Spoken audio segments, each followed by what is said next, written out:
Hey, it's Mack with PriceActionTradingSystem.com, and this is Tuesday.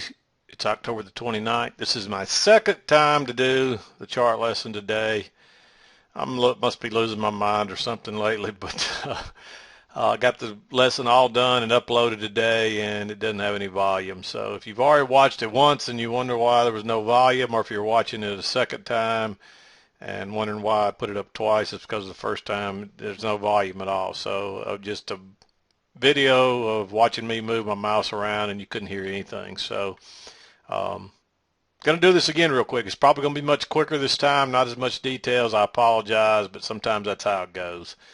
Um, Real quickly, I'll show you what I was looking at. This was the first move up. Then we kind of went into a trading range, and we broke out of that range and made an equal distance move up to the next level. And then my guess is this third level is equal distance as well. I'll just show you what I saw. There's the first level, there's the second level, and I think I actually moved this up a little bit here. I think I had that right there. And if you use that, there's level 1, and then you can kind of see there's level 2. There's an equal distance move, and then level 3. I don't know if we'll get that third level, but that's what I was looking at on the first two levels.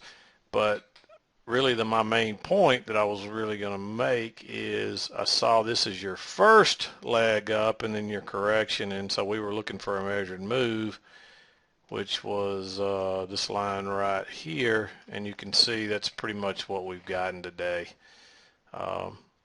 There's almost a measured move there. So that was my target on the way up here, and that's what I was looking for us to make. I thought maybe we'd make it before we broke the trend channel, but once we broke it, we came down here, and you can see we moved right on up there. So that's what I saw. That's what I was looking for a target if we went higher, if we got out of this range, and of course we did. And generally when you got a range, your first target will be kind of a measured move. And I think I actually had this right across there like so, and maybe I think I called that the lows right there. And if you measure those two, as I showed you a minute ago, they're real close to being a measured move if they're not perfect. So so there's different ways you can get to your targets. But let's talk about the trades. Like I said, I've already done this once, so I'm going to move through this one pretty quickly. There weren't a lot of trades today. There were some areas I wanted to talk about as well. But let's get started with trade number one. This is a failed second entry short. I drew it in green because this is not a great setup. Look at this doji. There's a double top right here. There's not much room. We kind of broke out of this kind of congestion stuff here. We actually broke out the low side, then broke out the high side, failed, and we continue to work higher. The overall longer term trend is up. I've shown you that the last few days. So there's kind of an upward bias. You got to be real careful selling, and you still got to be careful going long at these highs. But I'm more apt to go long at these highs than I am to go short at lows where there's strong support, because the overall bias has been up and has been for multiple days now.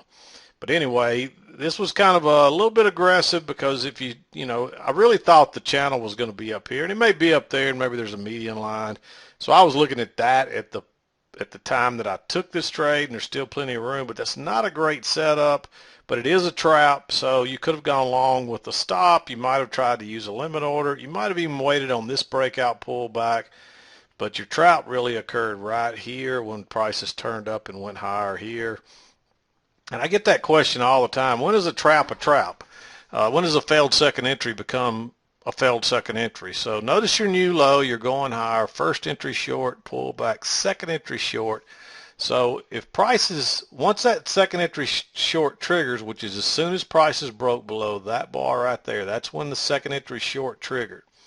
So when does it become a failure? Well, it becomes a failure if prices break higher above any bar before it reaches a scalper's profit of 4 ticks, where you can scalp out with 4 ticks. And that happened when prices broke above this bar right here. So when this bar right here broke higher than this bar, that's when it became a failed second entry. If if it would have gone down to the next bar, let's assume this bar was on down here. Whenever it breaks above a bar before it reaches that scalper's profit, that's when it becomes a failed second entry short and becomes a trap. And so I was looking at a failed second entry short right here, so go long right there. It's not a beautiful setup, but most traps aren't, and it would have worked.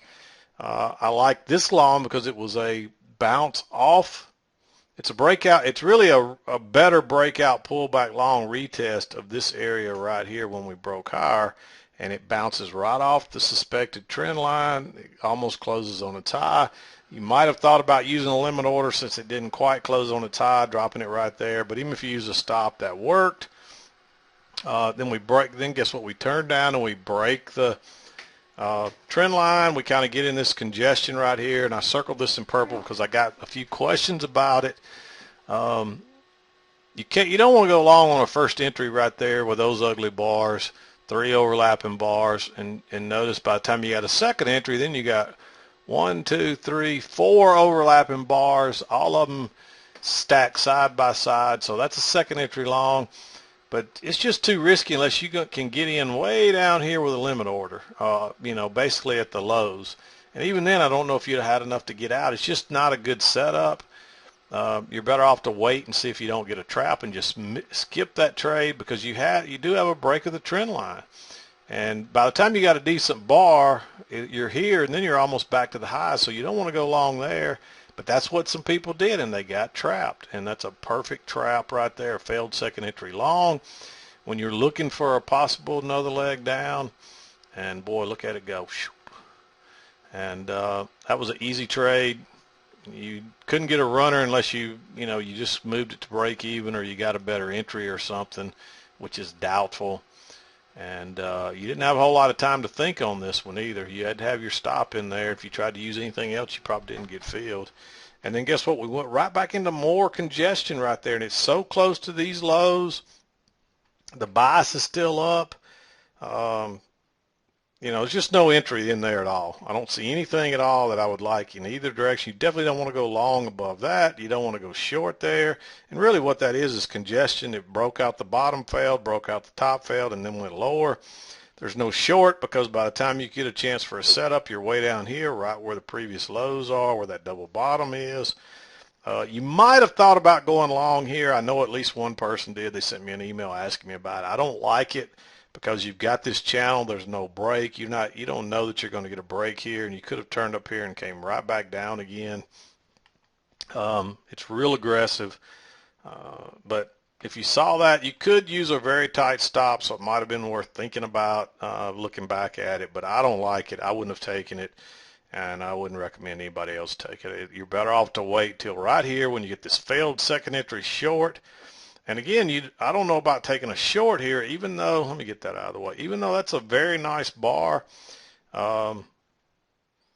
Notice that you broke out here and pulled back and tested it, and then you went higher, you tested it again, and you came back even here and tested it again. But you wouldn't have known that when that bar was right there.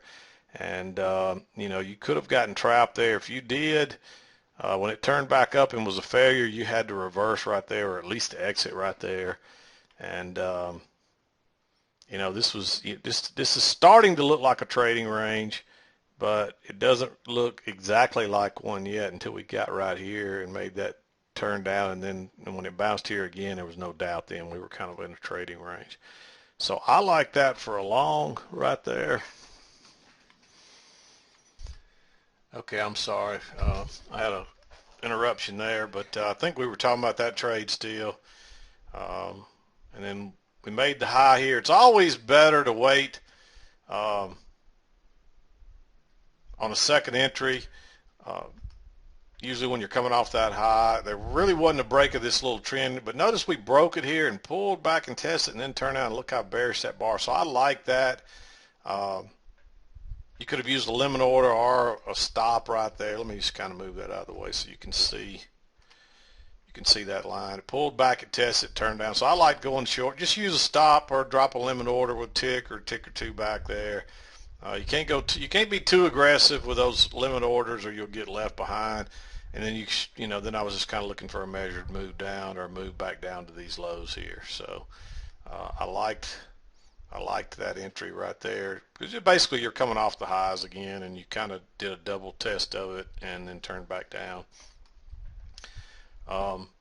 Long here, same thing. I like the little trap. There's a couple of matching lows here. It broke lower. It looked like it was going to be a failed second entry long, and then it broke lower. But you got to be careful going short here because of all this support, and so it's just a trap right there, and it reverses. You might have waited on this bar and a break above it, and then used the limit order. But I like just putting a stop in there because look at that little small bar. You get an easy small stop and low risk, and boom, there it goes straight to the other side, exactly where you expect. There's no good setup here to go short here, and then you make a higher low, and that's really kind of like a second entry long because of the matching highs. What I really liked was it broke lower first and then turned higher and went out the upper side, and I just used a stop there, to be honest. But you could have waited on for this one to close and then used that bar as your signal bar, which it is your signal bar, but because it broke lower first and then went higher, just use a stop right there. You got enough room to get out before it gets here. And you see it found resistance, but it went on through. And now you got this channel working, so you just wait for the next play. This was a second entry long off that channel. It's not a great setup bar, but again, look how small it is, and you get a low risk entry with a very small stop coming off that trend line right there. And easy scalp. You didn't get much more, and that was really it for today. And I hate that I had to rush through this. I'll be honest with you, I really had to rush through this, but this is the second time I did it, and I got to pay more attention to my audio going forward so I don't make that mistake again. And I apologize that I had to kind of rush through this. And really, to be honest, right here, I meant to talk about this. Because it made that double top right there, if you'd have turned back down on that first bar, you might have considered going short on that second entry because it's right here at this high, and you usually got to wait on a second entry. But notice how it never turned down, because I was thinking short right there, but it never triggered, and we went higher. And then once we went higher, then you had to consider this was a possible channel because it fits perfectly on the upside and the low side, and you can see that right there. And then you got your second entry long right there, a little double. You got all this support, and then you break lower once, test it again, a little double bottom. It's a failed second entry short too, so it's a trap. I really thought it'd take on off there, but it didn't. It kind of found resistance. This was your measured move, so you had to be aware of that too. And there was a long trap. You might have gone short right there, but it's getting late in the day. But that's what I saw for today. I'm going to wrap this one up. I apologize that I kind of felt like I rushed through it. But I hope you had a good trading day. We'll be back to do it tomorrow, and hopefully tomorrow I'll get my brain screwed back on straight and won't make a mistake and have to do the video twice. But I'm going to wrap it up. This is Mack with PriceActionTradingSystem.com. And we'll see you next time.